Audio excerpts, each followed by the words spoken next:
Welcome back to the Garden with Joy and Holly radio show. Moments away, author Renee Dang will be with us. But first, a message from Rise Gardens.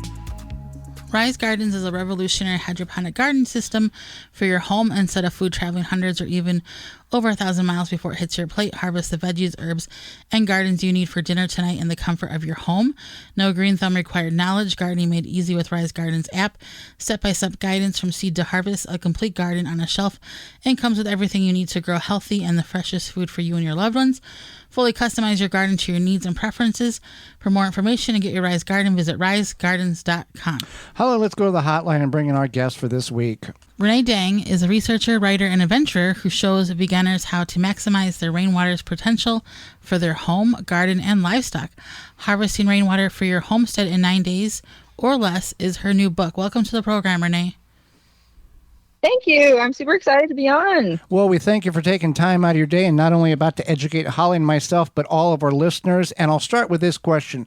Where did your passion for harvesting rainwater come from? Yes. Okay. So, rainwater, it's a kind of a, it's a story, of course. There's always a story. Right. So in college, I was poor. And I was always, trying to learn how to save money on like energy bills, and was always researching. I don't know, I'm a huge researcher. I just love soak in information about energy saving, and I became really interested in energy saving strategies and passive homes, and then eventually became sustainable homes. And that coincided then with I wanted to build a business, and through some research I found out that people really wanted to learn about rainwater.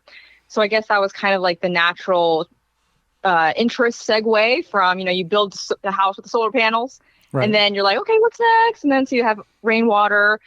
And so I just started, researching about rainwater. But I think the real passion, I think that really is there. It comes from people.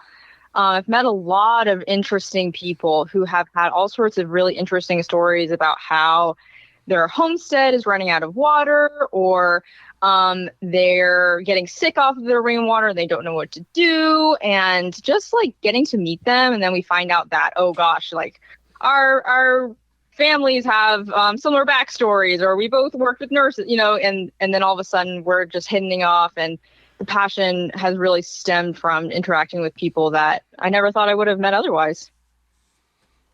Fantastic. So what are some rainwater harvesting myths? So for example, maybe aside from those myths, but if any suggestions for people with HOAs or areas that's not necessarily legal to harvest rainwater. Yes. You know what's funny? And I'll say a lot of funny things because, people ask me, so what do you do? Meet people, what do you do?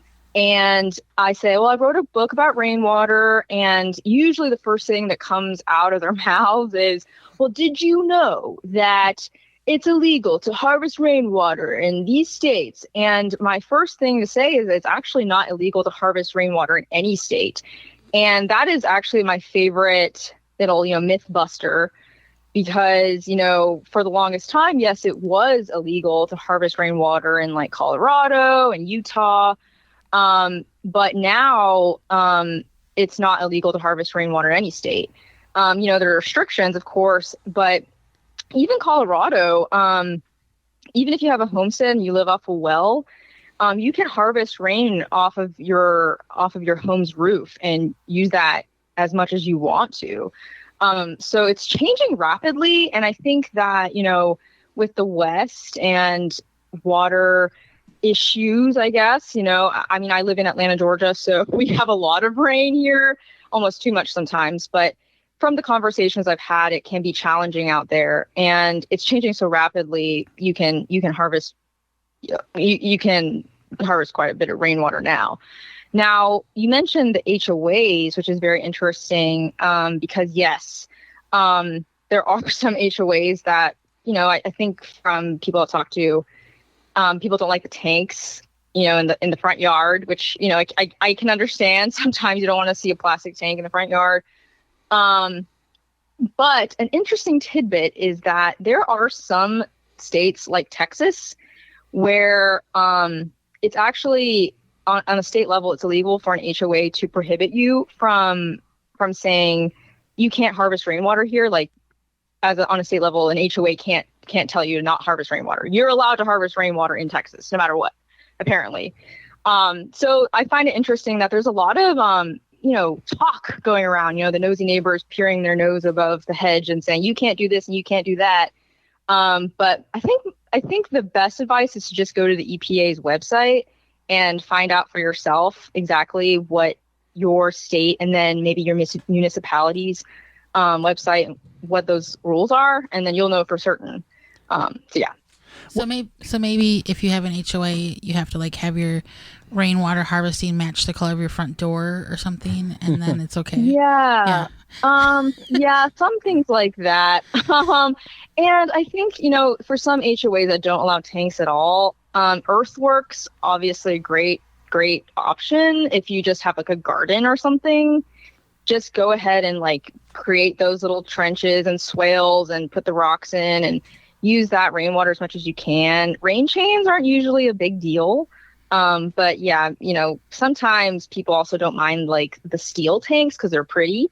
Right. But yeah, I've heard of that too. Well, tell us about your book, Harvesting Rainwater from Your Homestead for Your Homestead in 9 Days or Less, and what's in there that would be intriguing to all of us.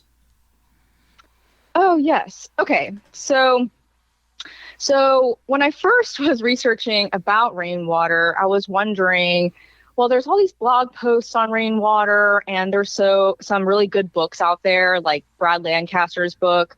Brad Lancaster, if you're listening, you're so cool. And and the Avis's book, there's some really great books out there.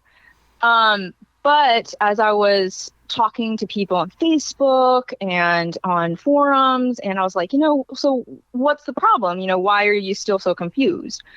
Well, apparently a lot of people have, aspirations for rainwater, right? They dream of collecting rainwater and using it.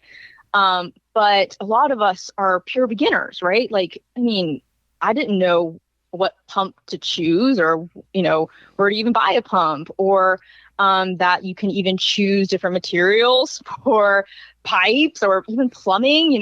Plumbing was like a whole thing when I had to figure out how to communicate to a reader what a rainwater harvesting system looked like. So what's really, I think, unique about the book that I wrote was that it's really for beginners to rainwater harvesting. If you really have questions and you really want to go from aspiration to actualization, this book will guide you in 7 steps. I call it the quick rain blueprint. It's just it's a funny thing I made up, but I think it's really cool, and it's 7 steps to get you from figuring out what your constraints are from like a state level and municipality level, which you said, how can it apply to all of us? Well, those things do apply to everybody. And not only that, but figuring out how to not overspend. So a lot of people have questions on like, well, I see these really pretty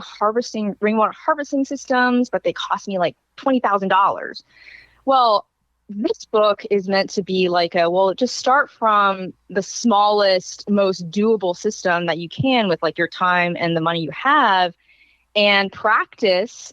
And then, as you get your skills and you learn from your experience, you can grow your skills and grow your system to collect more and more rainwater. So I think that's kind of what I wanted for most people, was that it's an approachable way for anybody to start and collect their own rainwater and keep it clean, by the way. Yes. Fantastic. So can we talk about rainwater hazards? Just some general hazards, and then things like decontaminating rainwater, or things to be aware of with harvesting rainwater and then turning it into drinking water. Yes. So rainwater hazards. So there I don't want to be like a a doom and gloom person, and I don't think anyone wants to be, but so I actually have a little chapter in the book kind of going over your need to know. What are the need to know hazards? And there are like 7 of them. that I would consider to be the main ones. And I won't go through all of them here, but I think some of the biggest ones I've noticed and I've encountered are one, that water is heavier than you think. And I've seen some tanks, they're just so heavy that people don't realize, and it sinks into the ground. So people will put their tank on like the mud next to the greenhouse, and then as it fills, and it's like a 5,000-gallon tank, plastic tank, it fills, and then one side of their garden patch is softer than the other, and it starts suddenly sinking, and then the water's leaking out, and then the foundation of the greenhouse gets compromised. It can lead to one thing after another. So water is heavy, and just be aware that a full IBC tote would weigh 2,000 pounds or more. So keep that in mind. And also that, keeping the water away from your foundations and having kind of a backup plan, because if/when, and I mean when the tank overflows, you are prepared. So just have that in the back of your mind. And you mentioned decontaminating rainwater. Yes. And I actually have a whole book coming out very soon as well about decontaminating water and using it as drinking water. Because it turns out that it's actually a bigger topic, I think, than I could have covered in one book. But I went to Hawaii actually recently, the big island of Hawaii. Great place, awesome culture, amazing people, highly recommend. But an interesting tidbit about that place is that almost 50% of the population lives entirely on rainwater, and they all live on like individual tanks. So they are very well versed in keeping their rainwater clean and drinking their rainwater. But a lot of them have metal, all the homes have metal roofs. So in North America, the number one roof type is asphalt. And if you're going to be drinking your rainwater, it's not advisable to drink your rainwater if you're collecting rainwater off your asphalt roof. So things like that.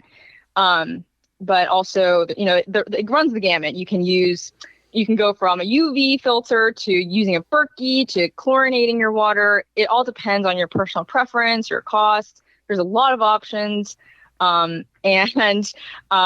It does suit individual taste, but check out book number 2 when it comes out. Well, we're talking about Hawaii and they living off tanks of water. Forget about a 20-minute shower. You are very keen on how much water is being consumed in that house because it rains a lot out there, but you got to know how much, and luxury of long showers is not really a thing.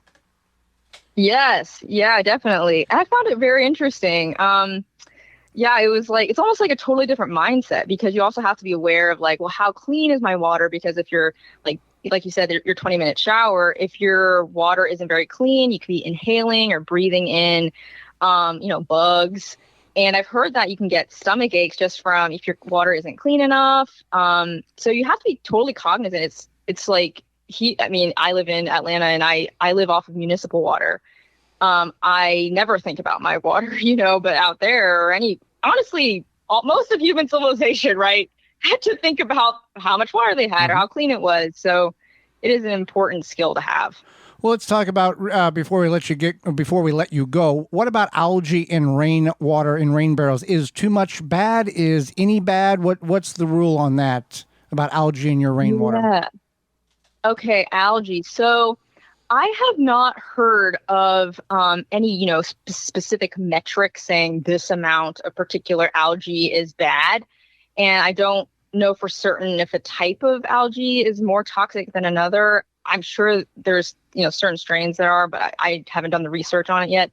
But I think algae is more of a nuisance than it is like a toxin in itself. However, in like Hawaii, for example, or, any tropical area, or, Florida has a lot of rain tanks too. Algae is a food source. And so you're going to get snails, which lead to frogs, which lead to rats, and then they can die in your tank. And then you have like a whole contamination situation in your hands. And so keeping just algae out of the tank is on a little bit by little bit basis is better than having to then go ahead and empty the whole tank out because a rat died in it and you have to bleach the whole thing. So it also clogs your filters, can clog your pipes. So I think in general, it's probably just better to keep the whole tank clean while also not having to worry about what could be growing in your tank because it is a food source. Well, an algae is fed by light. So if you have a translucent barrel, that has more of a, That's right. more susceptible to algae developing there than a dark tank. Exactly. And some tanks will be sold, quote unquote, as it'll be painted, and so they'll say it doesn't let light in, but then you put it up next to the sun and you see it's actually translucent. So you have to be cognizant of it and paint it if you do see the sun coming through. So just be wary of that. Well, Renee, we've really enjoyed having you on the program. How can people find out more about you?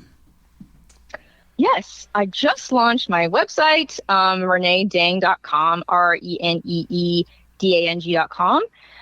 And that's a great place to find me. I'm also on Instagram at author Renee Dang.